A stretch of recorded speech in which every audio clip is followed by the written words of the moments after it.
V which contain the element of X. X के हर element के लिए हमें एक सबसेट मिल जाता है V में, जो कि बिलोंग करता है V के एलिमेंट से। तो हम कह सकते हैं V जो है कवर है सेट X का।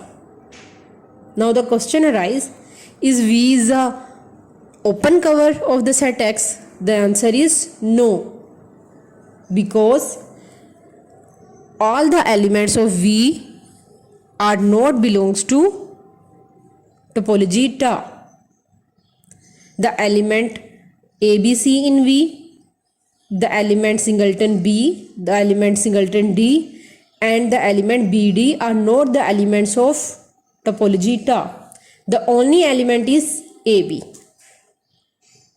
That's why we can say V is a cover of topological space X, but not open cover.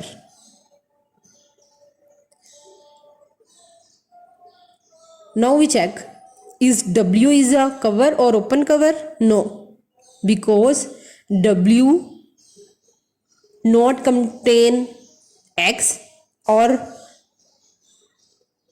W has only one element AB, the set AB. तो सेट ए बी जो है वो whole topological space x को नहीं contain करता, तो हम कहेंगे कि ये कवर नहीं है टोपोलॉजिकल स्पेस एक्स का। जब ये कवर नहीं है तो ये ओपन कवर भी नहीं हो सकता। So W is not a cover और not a open cover.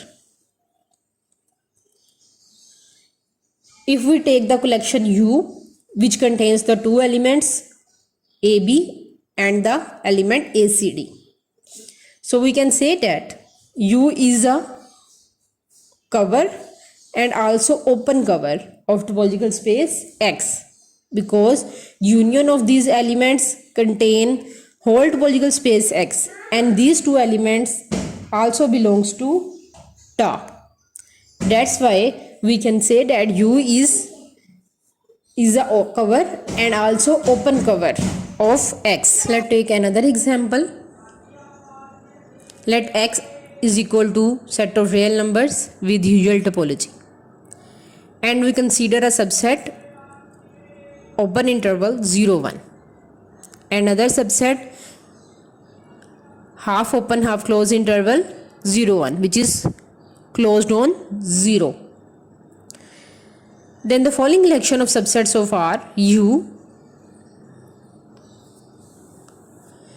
have the open intervals of the type 1 by n say 1, where n belongs to set of natural numbers. Then the collection U is a open cover of 0 1, but it is not a open cover of half open half closed interval 0 1. The reason is, ये जो collection हमने ली है U में, इनके तमाम elements का हम union लें तो वो ओपन इंटरवल 0 1 को तो कंटेन करेंगे, क्योंकि ओपन इंटरवल 0 1 में हमने वो तमाम पॉइंट्स लेने हैं जो 0 और 1 के दरमियान में लाई करते हैं। हमें 0 और 1 को नहीं चेक करना कि वो कंटेन होते हैं या नहीं, लेकिन हमने 0 और 1 के दरमियान जितने भी पॉइंट्स हैं वो हमने देखना है कि इस कलेक्शन के यूनियन में आते हैं या नहीं। वो तो आ जाते हैं। 1 by n जो है 0 से पहले तक तमाम पॉइंट्स ले लेगा जो कि कंटेन कर जाएंगे इनके यूनियन में। लेकिन अगर मैं इस कलेक्शन का यूनियन लूँ तो वो एलिमेंट 0 को कंटेन नहीं करता। That's why half open half close interval 0 1 जो है वो इनके यूनियन में कवर नहीं होता, तो हम कहेंगे U is not a open cover of half open half closed interval 0 1. On the other hand, if we take the collection of subsets of R, V contains the open intervals of the type n plus 2, where n belongs to set of integers. तो ये जो हमने collection ली है n plus 2, आप इसमें n की values put करके देखें। पहला इंटरवल हमारे पास 1 3 आएगा। अगर n 0 लेते हैं तो 0 2 आएगा। अगर n हम 1 लेते हैं तो 1 3 आएगा। तो ये जो कलेक्शन है इसका जब हम यूनियन लेंगे तो वो 0 1 को भी कंटेन करेगा, ओपन इंटरवल 0 1 को भी, और वो half open half close interval 0 1 को भी कंटेन करेगा, क्योंकि उसके अंदर हमने 0 को भी कवर कर लिया है। तो हम कहेंगे V जो है वो ओपन कवर है 0 1 और half open half close interval 0 1 का। आप इसको अंडरस्टैंड करने के लिए रेल लाइन पे ड्रा करके देखें तो आप देखेंगे कि ये जो कलेक्शन है ये हमारे जो सबसेट्स हैं 0 1 इसको भी कंटेन करता है और इस 0 और 1 को भी कंटेन करता है। दैट्स वाई वी से V is the open cover of both this subsets of R। Again हम टोपोलॉजिकल स्पेस लेते हैं, usual topological space. Usual topology के साथ हम लेते हैं सेट ऑफ रियल नंबर्स को और कुछ कलेक्शंस लेते हैं हम ओपन इंटरवल्स की और देखते हैं कि कौन सी कलेक्शन जो है वो हमें ओपन कवर देती है रियल लाइन R के लिए। The first collection is U। You have the intervals of the type -n n where n belongs to set of natural number। तो आप अगर यहाँ पे n में 1 पुट करते हैं तो आपको -1 1 मिलेगा। आप 2 पुट करते हैं तो -2 2 मिलेगा। 3 पुट करते हैं तो आपको ओपन इंटरवल -3 3 मिलेगा। तो आप इन तमाम इंटरवल्स का जब यूनियन लेंगे n जो है वो खुद भी एक इन्फिनिट सेट है और R भी एक इन्फिनिट सेट है। और ये जो कलेक्शन हमने U में ली है ये इन्फिनिट कलेक्शन है ओपन इंटरवल्स की। आप देख सकते हैं कि ये जो कलेक्शन है ये हमारी तमाम रियल लाइन को कवर कर रही है। तो हम कहेंगे कि U क्या है, एक ओपन कवर है रियल लाइन R का। On the other hand, we take another collection V which have the intervals of the type n n plus 2 where n belongs to set of integers। अब यहाँ हमने set of integers लिए हैं, n belong करता है set of integers से। अगर आप n की वैल्यूज़ पॉजिटिव इंटीजर से पुट करें तो हमारे पास पहला एलिमेंट क्या आता है, 0 पुट कर लें तो 0 2 आएगा पहला इंटरवल। नेक्स्ट इंटरवल 1 3 आएगा, उससे नेक्स्ट इंटरवल 3 5 आएगा। और अगर हम n की नेगेटिव वैल्यूज़ पुट करते हैं -1 पुट करें तो हमारे पास इंटरवल आएगा -1 1। इस तरह अगर हम नेगेटिव वैल्यूज़ पुट भी करें पॉजिटिव वैल्यू पुट करें तो हमें तमाम ऐसे इंटरवल्स मिल जाते हैं जिनका यूनियन जो है वो होल रियल लाइन R को कवर करता है। So we can say that V is also a open cover of real line R। Let's take another collection W which contains the open intervals of the type n n plus 1। अच्छा, अब इसमें कुछ समझने की बात है, इसको भी आप रियल लाइन पे जब देखेंगे तो आपको इजीली समझ आ जाएगा। अगर मैं n में 1 पुट करती हूँ तो मुझे क्या मिलता है, ओपन इंटरवल मिलता है 1 2। अगला मैं n की वैल्यू पुट करती हूँ 2 पुट करती हूँ तो मुझे अगला इंटरवल मिलेगा 2 3। पहला मुझे मिला 1 2 और अगला मिला 2 3। अब आप खुद देखें कि अगर हमें ऐसे इंटरवल मिल रहे हैं तो हमें दरमियान में से एक एक पॉइंट तो हमारा मिस होता जा रहा है। जैसे 1 2 और 2 3 है, अब 1 2 और 2 3 का यूनियन लें तो वो 2 को तो कंटेन नहीं करता क्योंकि ये ओपन इंटरवल्स है, नॉट अ क्लोज इंटरवल्स। तो हम कह सकते हैं ये जो कलेक्शन है ये कवर ही नहीं करती R को। जब ये R को कवर नहीं करती तो ये ओपन कवर भी नहीं हो सकती। So W is not a cover और not a open cover of R। Let take another collection Y। Y contains the closed intervals of the type n n plus 1 where n is also belongs to set of integers। अब हमें पता है कि ये जो close intervals हैं हमारी usual topology से तो बिलोंग नहीं करते, because usual topology contains the open intervals और all possible unions of open intervals को कंटेन करती है। यूजुअल टोपोलॉजी की यही डेफिनेशन है। तो यहाँ पे तो हमने कलेक्शन ही क्लोज इंटरवल्स ले ली है, तो इसका मतलब है ये जो हमने क्लोज इंटरवल्स लिए हैं ये हमारी टा से बिलोंग नहीं करते, यूएल टोपोलॉजी से बिलोंग नहीं करते, तो ये ओपन कवर तो हो ही नहीं सकते आर के। हाँ, अब हमने चेक करना है कि ये कवर है या नहीं।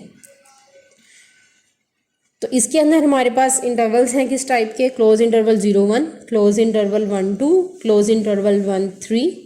तो आप इन सब का यूनियन लेंगे तो आप देख सकते हैं कि कोई भी पॉइंट हम मिस नहीं कर रहे, तमाम पॉइंट्स हम कंटेन कर रहा है ये आर के। जैसे ही हम एन की वैल्यूज़ पुट करते जाएंगे हमें इंटरवल्स मिलते जाएंगे, और वो तमाम इंटरवल्स का यूनियन जो है वो आर को कंटेन करता है, रियल लाइन आर को कवर करता है। तो हम कह सकते हैं कि वाई कवर है रियल लाइन आर का, but not a open cover. Another important definition is open subcover. First we see the definition of subcover. Let X be a topological space. Consider C covers X. That is, C contains the collection of subsets of X, Ci's, such that union of these collection is equal to X. So C is a cover of X. A subclass D of this C that also cover X is called subcover of C. अगर C cover है topological space X का और उसकी एक सब collection D है, सब class D हम लेते हैं, वो भी X को कवर कर देती है, तो हम कहेंगे कि वो क्या है, सब कवर है C का। Let's see the definition of open subcover. Let X star be a topological space and consider C be an open cover of X. Each element of the collection of C belongs to Ta, and the union of all these Ci's is equal to X. If a subclass D of this C that also cover X, then it is called an open subcover of C. Let us consider first example for understand the definition of open subcover. Let X have the 4 points A, B, C, D with the topology have the elements empty set, singleton set A, the set AB, the set CD, the set ACD and set X. We have a open cover C which contain the elements singleton A, the set AB, the set CD is the open cover of X, and we take a subclass D of this C. D contains only 2 elements, the element AB, the element CD. This D is a subclass of C, and the union of the elements of D also contain X. So we can say D is also a cover of X, and we can say D is a subcover of C. Let's take another subclass U which have elements singleton A and the element CD. This subclass U of C is not covers X. इनके elements का हम union लें तो वो whole space X को cover नहीं करता। Singleton A और सेट CD का जब हम यूनियन लेंगे तो वो कंटेन नहीं करता X को। ये सब क्लास तो है C की, तो हम कहेंगे कि U इज़ नॉट अ सब cover of C.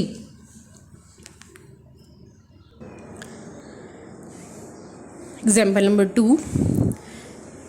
Let X is a set of real numbers with dual topology and consider a collection of open intervals of the type -n, where n belongs to set of natural number. This collection of open intervals -n covers the real line R. A subcollection D of U contains the open intervals -n, where n belongs to set of natural numbers minus the set 1 2 3 4 5. हमने set of natural numbers में से पहले 5 elements को हमने delete कर दिया है, minus कर दिया है, अगर हम इसको माइनस कर दें तो हमने ये चेक करना है कि ये डी जो है ये फिर भी आर को कवर करता है या नहीं।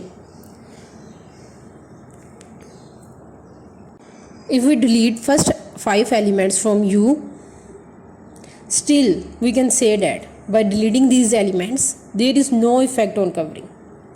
वो स्टिल रेल लाइन आर को कवर कर रहे हैं, इसके तमाम ओपन इंटरवल्स जो हैं डी के, उनका यूनियन जो है वो रेल लाइन आर को कवर कर रहा है। This means that this D is the open cover of R and D is the sub collection of U, so D is the sub cover of open sub cover of you.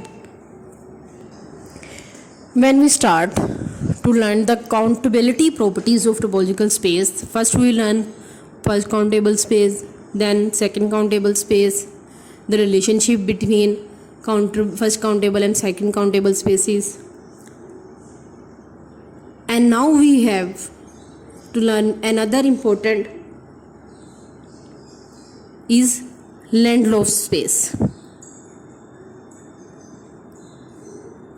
This Landlof space shows another countability property of topological spaces. The definition of Landlof space is a topological space X star is called a Landlof space if and only if every cover of X, every open cover of X has a countable subcover.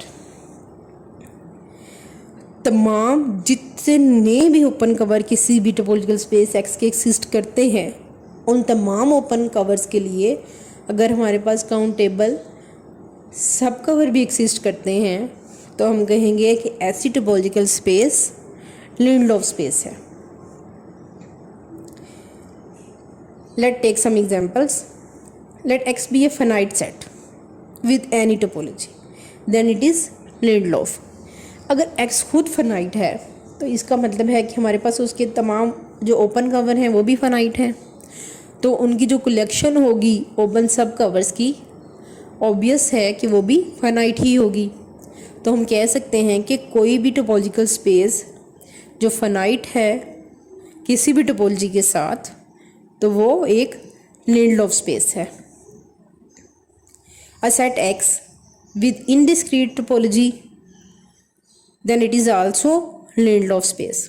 अब indiscrete topology के अंदर हमारे पास 2 open subsets होते हैं, empty set और whole space x। अगर हम एम्प्टी सेट को निगलेक्ट कर देते हैं तो हमारे पास एक ही सेट x खुद है जो कि ओपन सेट है और वही उसका ओपन कवर भी होगा, और उसका जो सब कवर है वो भी डेफिनेटली क्या होगा, x खुद होगा। तो इसका मतलब है कि हमने x लिया, उसका ओपन कवर लिया वो भी x है, और उसका एक जो सब कवर है वो भी सेट x खुद ही है, तो इट्स मीन वो भी काउंटेबल है। तो हम कह सकते हैं कि x विद इनडिस्क्रीट टोपोलॉजी क्या होती है, लिंडलॉफ होती है, और x with user topology is also Lindelof. So these are the example of Lindelof spaces. Another important remark related to Lindelof space is a subspace of a Lindelof space needs not be Lindelof. जैसे हमने first accountability में पढ़ा, second accountability में पढ़ा कि अगर x खुद first countable है तो उसकी सबस्पेस भी फर्स्ट काउंटेबल होगी, x खुद सेकंड काउंटेबल है तो सबस्पेस भी सेकंड काउंटेबल होगी, लेकिन लिंडलॉफ में ऐसा नहीं है।